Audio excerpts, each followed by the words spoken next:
Rahayu, Purkadang, kita berjumpa lagi pada tayangan Jagat Alit. Kali ini memasuki episode yang ke-93, melanjutkan pembicaraan tentang roh jiwa. Pada minggu yang lalu, Purkadang sudah dipahamkan bahwa setiap sel yang kita miliki di dalam tubuh ini memiliki jiwanya masing-masing. Kali ini kita akan berbicara mengenai jiwa ageng yang menaungi tubuh kita ini, yang berada di dalam tubuh ini, yang ternyata itu berproses melewati indera kita sebagai pintu masuk. Baik Purkadang, jadi pada saat kita memahami jiwa ageng ini, saat kita membawa jiwa ini, saat kita menjadi manusia, jadi jiwa ini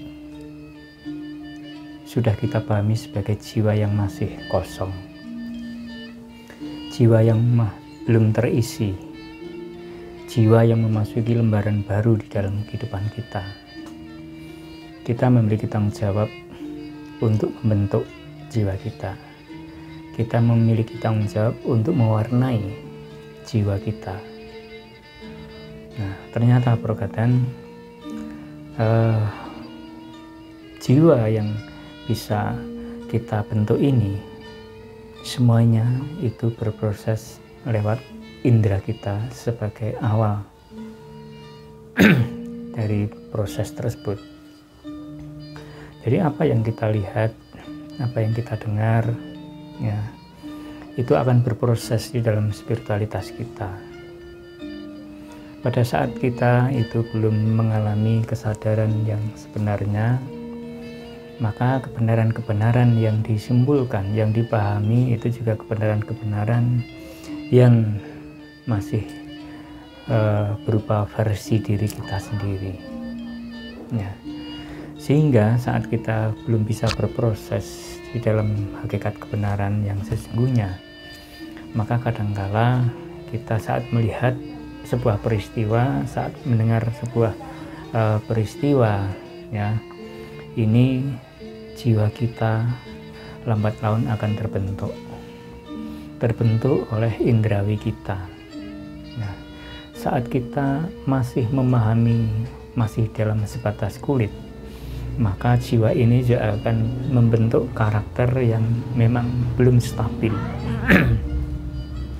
Jiwa kita, sifat kita ini masih sangat-sangat tidak stabil, sehingga kadangkala jiwa ini mendorong, menyemangati dari setiap perbuatan kita yang belum dan tidak selalu terhubung dengan kebaikan-kebaikan yang berasal dari tuntunan budi.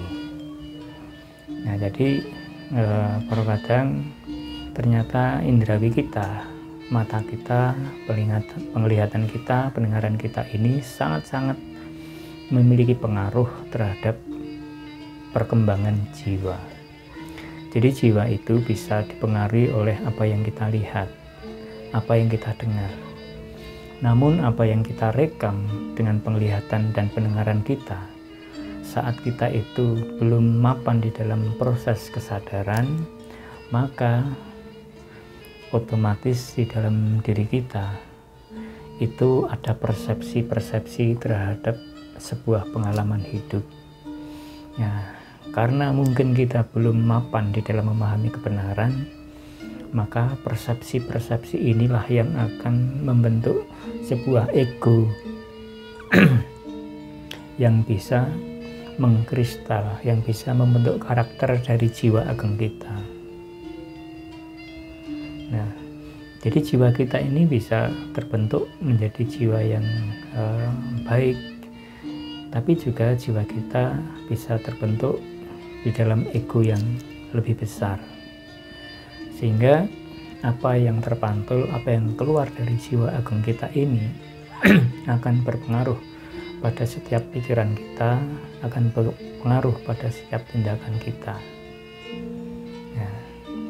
Lalu bagaimana kita menanggulanginya agar setiap apa yang kita lihat, setiap apa yang kita dengar itu benar-benar bisa berproses dan menghasilkan atau membentuk karakter yang baik. Otomatis perkataan, jadi di dalam spiritualitas itu ada tuntunan di mana kita tidak boleh mengandalkan 100% penglihatan atau pendengaran kita.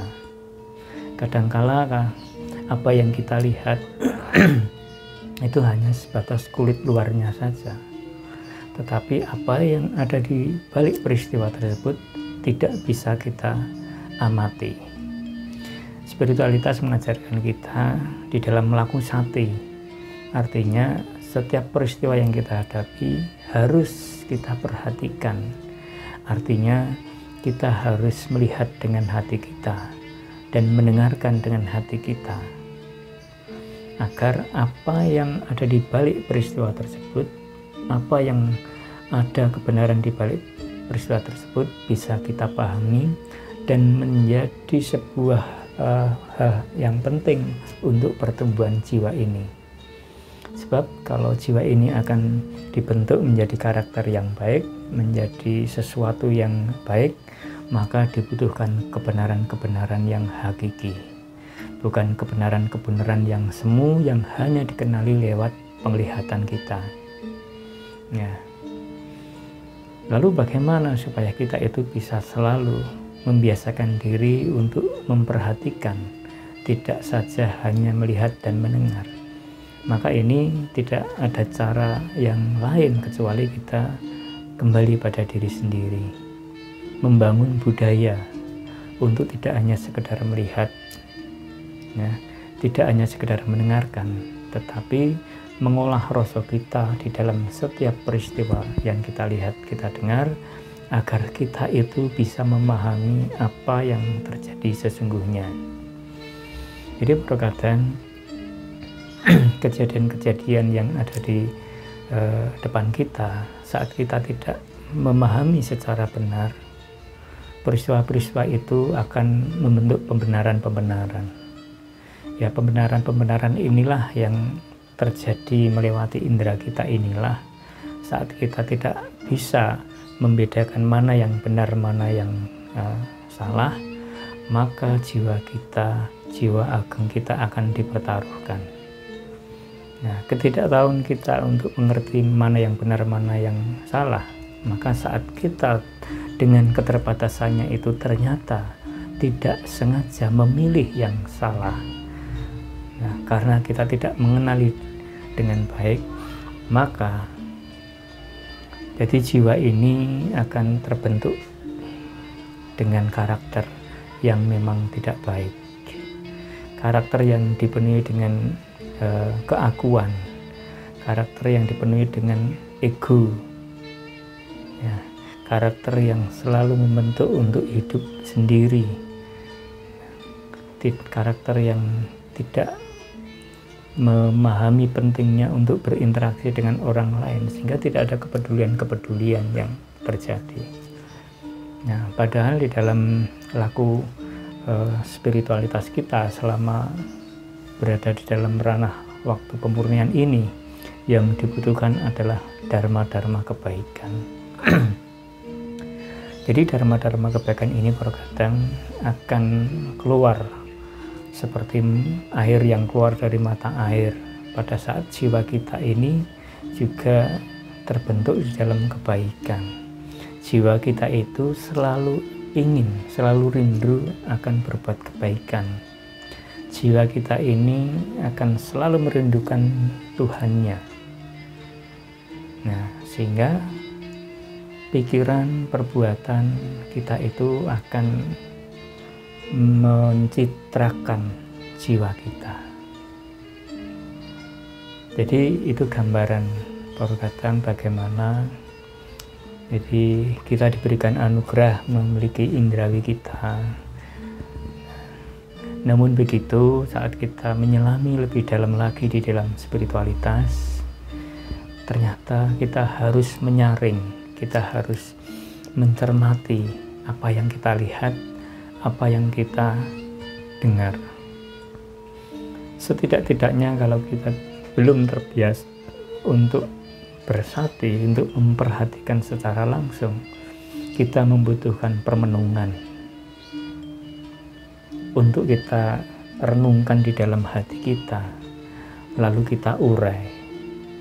Nah, di sini nanti akan terbantu bagaimana kita menjadi bisa menyimpulkan sebuah peristiwa itu. Nah, jadi para kadang sesuai judul kita pada episode yang ke-93, bahwa jiwa ageng kita ini berproses melewati indera. Nah, indera yang harus kita perhatikan di sini adalah indera penglihatan kita dan indera pendengaran kita. Jadi kita tidak boleh benar-benar mengandalkan segala-galanya dengan apa yang kita lihat dengan dua mata kita, dan tidak boleh mengandalkan apa yang kita dengar hanya dengan dua telinga kita, tetapi kita harus tersambung dengan rasa kita. Kita harus mencoba mendekatkan diri kita kepada diri kita yang sebenarnya, sehingga kita bisa mengalami perjumpaan, berinteraksi dengan budi, dan akhirnya kita dipahamkan banyak hal, sehingga kita menjadi mudah untuk mengerti mana yang salah, mana yang tidak benar. Dengan demikian, kalau kita bisa membedakan, bisa berproses dengan benar di dalam spiritualitas kita, yang namanya jiwa yang masih kosong, yang harus diisi, dibentuk karakternya ini, ya, itu harus diberikan hal-hal yang baik lewat kesimpulan-kesimpulan spiritualitas rohani di dalam diri kita, sehingga menjadi prinsip yang mapan, menjadi iman yang baik. Ya. Demikian perkadang memang ini kalau dijelaskan pasti akan menjadi panjang lebar. Namun begitu, saya selalu memberikan kisi-kisi, selalu memberikan garis besarnya agar setiap video yang saya sampaikan ini bisa menjadi permenungan, bisa menjadi bahan sharing bagi panjenengan semua untuk lebih mendalaminya lagi. Saya yakin panjenengan semua memiliki pengalaman-pengalaman yang baik yang bisa terhubung dengan peristiwa terbentuknya jiwa ini. Demikian perkadang, semoga tayangan ini bermanfaat, memiliki makna tersendiri di dalam lampah spiritual panjenengan. Kita berjumpa lagi pada tayangan berikutnya. Rahayu.